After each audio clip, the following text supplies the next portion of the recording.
नमस्कार, बहुत स्वागत है आपका रिपब्लिक भारत कुछ स्टूडियो में। आपके साथ मैं हूं मीनाक्षी रजत, मेरे साथ विवेक और सागर भी इस बुलेटिन में मौजूद है। लेकिन इस वक्त की बड़ी खबर आपको दिल्ली से बता देते हैं, जहां रोहिणी इलाके में बम की खबर मिली और उसके बाद धमाकेदार ब्लास्ट हुआ है। वो बम स्क्वाड वहां पर पहुंच गया है और इसी के साथ जांच भी की जा रही है। प्रशांत विहार इलाके में सीआरपीएफ स्कूल के पास ये धमाका हुआ है, जहां तेज धमाके की आवाज सुनी गई। अब इस पूरे इलाके को सील कर दिया गया है। स्कूल के पास ये हुआ है, सीआरपीएफ स्कूल जिसके पास ये धमाका हुआ, ये तस्वीर और उसी के साथ धमाके की आवाज भी आप सुन सकते हैं। अब इस पूरे इलाके को सील किया गया है, जांच की जा रही है। एफएसएल की टीम, बम स्क्वाड की टीम को यहाँ पर भेजा गया है और दिल्ली के प्रशांत विहार की आपको ये तस्वीरें दिखा रहे हैं। सीआरपीएफ स्कूल के पास जहाँ बाउंड्री वॉल में ब्लास्ट की कॉल मिली, दिल्ली पुलिस और दमकल विभाग वहाँ पहुँचा है और इसी के साथ जांच की जा रही है। अभी तक क्या कुछ जांच में सामने आएगा इसके बारे में भी आपको अपडेट देंगे, लेकिन ये तस्वीरें, ये 3 तस्वीरें देखिए जो धमाके की सामने आई है। बिल्कुल, तीनों ही तस्वीरों में आप देख पाएंगे सीआरपीएफ स्कूल के पास धमाका हुआ। दूसरी तस्वीर है, दुकानों के कांच और बैनर टूट गए। आप अंदाजा लगा सकते हैं धमाका कितना जोरदार था। घटनास्थल पर जांच जारी है और बताया जा रहा है कि जहां धमाका हुआ उसके नीचे सीवर कैनाल था, वहां धमाका हुआ है।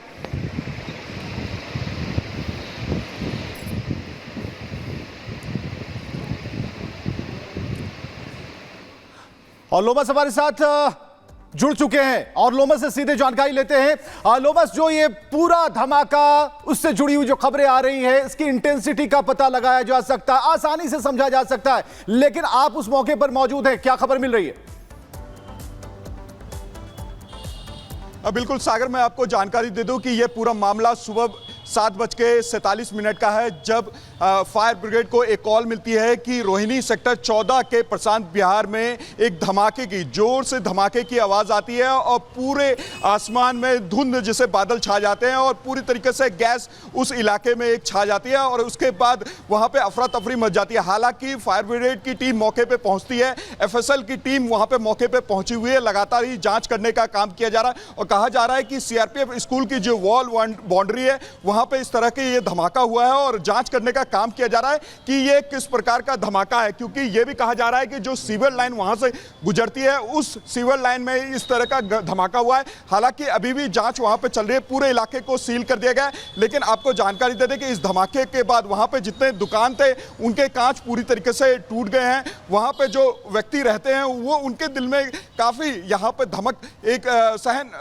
बढ़ गई है और साथ ही आपको जानकारी दे दें कि वहां पे लोग सहमे हुए हैं, डरे हुए हैं कि इस तरह का धमाका उन्होंने पहली बार देखा और सुना है। और जिसके बाद वहां पे पुलिस ने पूरे इलाके को सील कर दिया है, जांच करने का काम पुलिस के द्वारा किया जा रहा है। अब देखने वाली बात होगी कि जब एफएसएल की टीम पूरी तरीके से जांच करती है तो जांच में क्या निकल के सामने आता है।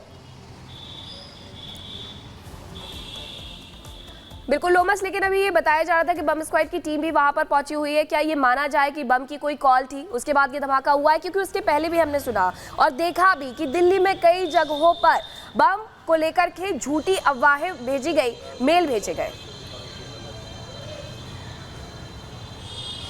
बिल्कुल, क्योंकि आप बीते दिनों देख सकते हैं कि कई सारे ऐसे कॉल्स थे जिसमें बम धमाके के कॉल्स थे, लेकिन जो ये धमाका हुआ वो धमाका कहा जा रहा है कि सीवर लाइन के आसपास हुआ है। तो हालांकि वहां पे बम स्क्वाड की टीम भी पहुंच चुकी है, उनके द्वारा जांच किया जा रहा है। एफएसएल की टीम पहुंची हुई है, फायर ब्रिगेड की टीम पहुंची हुई है और ये देखा जा रहा है कि ये जो धमाका है किन वजह से हुआ है, क्योंकि आप देख सकते हैं वो पूरा इलाका एक तरीके से छावनी में तब्दील कर दिया गया है। लोगों को कहा गया है कि वो दुकान ना खोले और लोगों से जानकारी निकाली जा रही है, क्या आपने कोई संदिग्ध तो नहीं देखी है। हर पहलू पर यहाँ पे जांच किया जा रहा है। उस सीवर लाइन को भी जांच करने का काम किया जा रहा है जहां से धमाके की आवाज सुनी गई थी। हालांकि पूरे इलाके को सील कर दिया गया है। जो वहां पर बम स्क्वाड की टीम है वो अभी जांच कर रही है और साथ ही फायर ब्रिगेड की टीम पहुंची हुई है। जो दिल्ली पुलिस की टीम पहले से पहुंची हुई थी उनसे भी जानकारी इकट्ठा करने का काम किया जा रहा है और जिसने कॉल करके बताया था, पूरी जानकारी दी गई थी, उसके द्वारा भी उससे भी पूछताछ करने का काम वहां पे किया जा रहा है।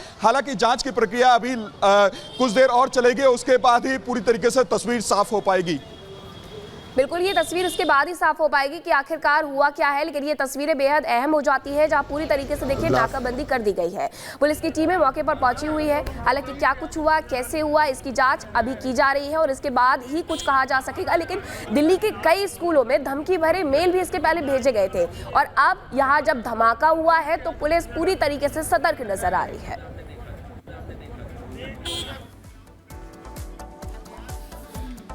तो अगर बात अब हम राहुल गांधी की करें तो राहुल गांधी हर बार ऐसा बयान देते हैं कि वो खुद ही फंस जाते हैं उन बयानों में।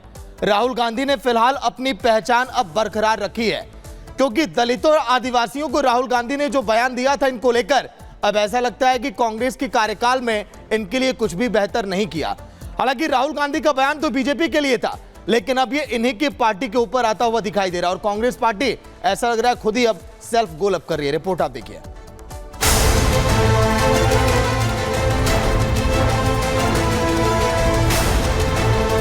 आदिवासियों पर राहुल ने कर दिया सेल्फ गोल। मैं हिंदुस्तान के एजुकेशन सिस्टम में पढ़ा हूं, पूरा का पूरा जोड़ दीजिए तो आदिवासियों के बारे में आधा चैप्टर मिलेगा। अपनी ही सरकार की खोल दी पोल। दलितों के बारे में एक लाइन, हां भाई अनटचेबिलिटी होती थी।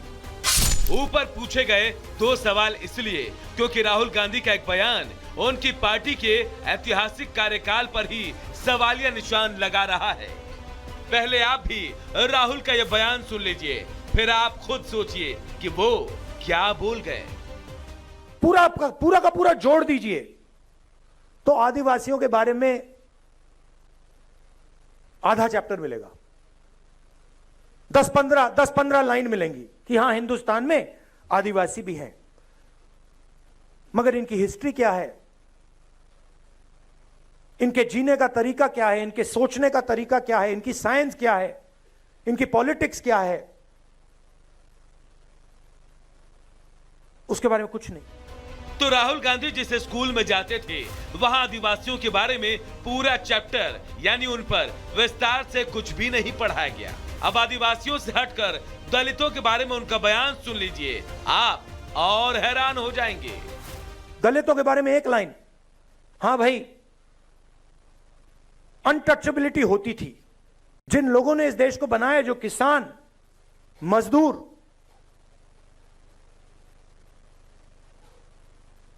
बढ़ई, नाई, मोची, इनकी हिस्ट्री कहां है, कहां लिखा है? फाड़ दिया गया। जैसे कि हिंदुस्तान के 90% लोग हैं ही नहीं। राहुल ने आदिवासियों और दलितों को लेकर यह बड़ा बयान तो दे दिया, पर उन्होंने खुद भी नहीं सोचा होगा कि उनका यह हमला बीजेपी पर नहीं, उनके पिता और दादी के कार्यकाल की ही पोल खोल देगा। क्योंकि जिस समय राहुल गांधी दिल्ली के स्कूल में पढ़ाई करते थे, उस समय देश की प्रधानमंत्री उनकी दादी इंदिरा गांधी थी और राहुल जब और अच्छी पढ़ाई करने के लिए देहरादून गए, तब उनके पिता देश के प्रधानमंत्री की कुर्सी संभाल चुके थे। जब आप छोटे थे, स्कूल में थे, तब आपकी ही दादी की, आपके ही पिता की सरकार थी, फिर आपकी मम्मी की सरकार थी। तो अगर नहीं पढ़े हैं तो इसका मतलब यह है कि आपके परिवार के लोगों ने उनके बारे में कुछ इतिहास में आने नहीं दिया। ये तो आपने अपने ही परिवार की पोल खोल दी। और जहां तक सवाल है कास्ट सर्वे, कास्ट सेंसस का, हिमाचल में क्यों नहीं करवाते आप? और टीएमसी ने ऑफिशियली अपोज किया है कास्ट सेंसस को, तो उस पर आपका क्या स्टैंड है, जरा बताइए खुल के। अमेरिका में जाके आप शेड्यूल ट्राइब और शेड्यूल कास्ट का रिजर्वेशन खत्म होने का बाद आपने क्यों किए? प्रधानमंत्री जी ने बोला कि मोदी होते हुए आरक्षण कोई भी खत्म नहीं करेगा। आज अगर शेड्यूल कास्ट और आदिवासी का कोई एक पार्टी दुश्मन है, वो पार्टी का नाम कांग्रेस है। अब तक तो राहुल ने जाति जनगणना को लेकर कई बार बीजेपी को घेरने की कोशिश की, लेकिन अपने ताजा बयान के बाद राहुल खुद घिर गए। उनके लिए अब इस सवाल का जवाब देना मुश्किल है कि उन्होंने अपने स्कूली शिक्षा के दौरान आदिवासियों और दलितों के बारे में कितनी पढ़ाई की। खेल में सेल्फ गोल करने वाले कई खिलाड़ी हो सकते हैं, लेकिन सियासत में सेल्फ गोल करने वाले राहुल शायद अकेले खिलाड़ी होंगे और उनका यही सेल्फ गोल कांग्रेस के लिए कई राज्यों में जीतते जीतते हार का कारण बन जाता है। Bureau report, Republic Bharat.